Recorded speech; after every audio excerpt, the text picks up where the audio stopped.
ఇది చూస్తుంటే క్లియర్గా ప్రజలందరూ కూడా రేవంత్ రెడ్డి గారి పరిపాలన చూసి ఓటేసినట్టు ప్రతి ఒక్కరు కూడా అర్థమవుతుంది. ఎందుకనంటే గత 3 సంవత్సరాల నుంచి అంటే గత 2003, 2004, 2005 మీరు అన్నీ చూసుకుంటే ఎక్కడ చూసినా కానీ కూడా ప్రతి ఎలక్షన్స్లో కూడా కాంగ్రెస్ పార్టీ గెలుస్తుంది. అంటే దాని అర్థం ఏంటంటే రేవంత్ రెడ్డి గారి పరిపాలన ప్రజాపాలన మీద పబ్లిక్ ఓట్లేస్తున్నారు. కాబట్టి ప్రజలందరికీ కూడా మేము ధన్యవాదాలు తెలియజేస్తున్నాం. ఎందుకనంటే మేము ఏ విధంగానైతే మా 6 గ్యారంటీలు మేము అసెంబ్లీలో మేము ప్రామిస్ చేసినామో 6 గ్యారంటీలు అన్నీ కూడా ప్రజలకు నేరుగా చేరుతున్నాయి. కాబట్టి ప్రజలందరూ కూడా ఆనందంగా ఉన్నారు. కాంగ్రెస్ పార్టీ చెప్తే చేస్తుందనే విధంగా ప్రజలందరూ నమ్ముతున్నారు.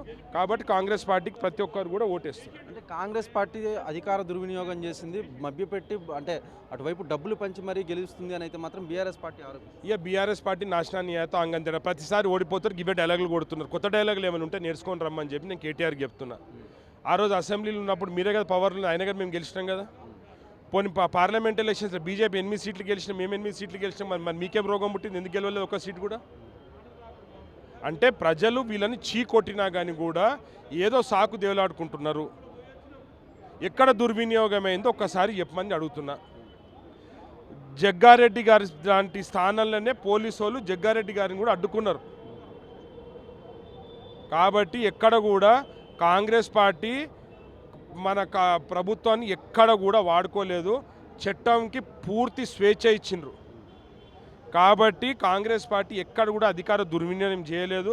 ప్రజలందరూ కూడా రేవంత్ రెడ్డి గారి పరిపాలన, రేవంత్ రెడ్డి గారి 6 గ్యారంటీలు ఏదైతే చెప్పిండో మా మహేష్ కుమార్ గౌడ్ గారి సమన్వయంతో రేవంత్ రెడ్డి గారి పరిపాలనను చూసి ప్రజలందరూ కూడా ఓట్లేసి.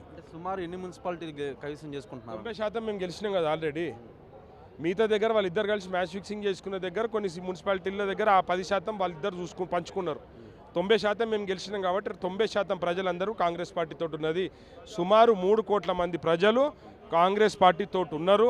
వాళ్ళందరూ కూడా చేతులు జోడించి ధన్యవాదాలు తెలియజేస్తారు. రాబోయే జిహెచ్ఎంసీ ఎలక్షన్లో కాంగ్రెస్ పార్టీ ఎటువంటి విజయం సాధించబోతుంది? నేను చెప్తున్నాం కదా 80% ఆఫ్ ద సీట్స్ మేము గెలవబోతున్నాం.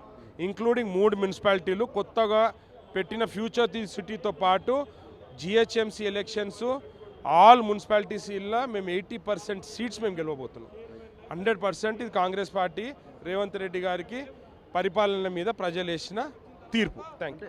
ఫైనల్గా రాష్ట్ర ప్రజలకి ఏం చెప్పబోతున్నారు? ఫైనల్గా రాష్ట్ర ప్రజలకి ఒక రిజల్ట్ రాష్ట్ర ప్రజలందరూ కూడా చేతులు జోడించి ధన్యవాదాలు తెలియజేస్తున్నా. ఎందుకంటే మీరు అందరూ కూడా ప్రజాపాలనను ఆదరిస్తున్నందుకు మీకు అందరూ కూడా 2 చేతులు జోడించి కాంగ్రెస్ పార్టీ తరఫు నుంచి మీ ధన్యవాదాలు తెలియజేస్తున్నారు.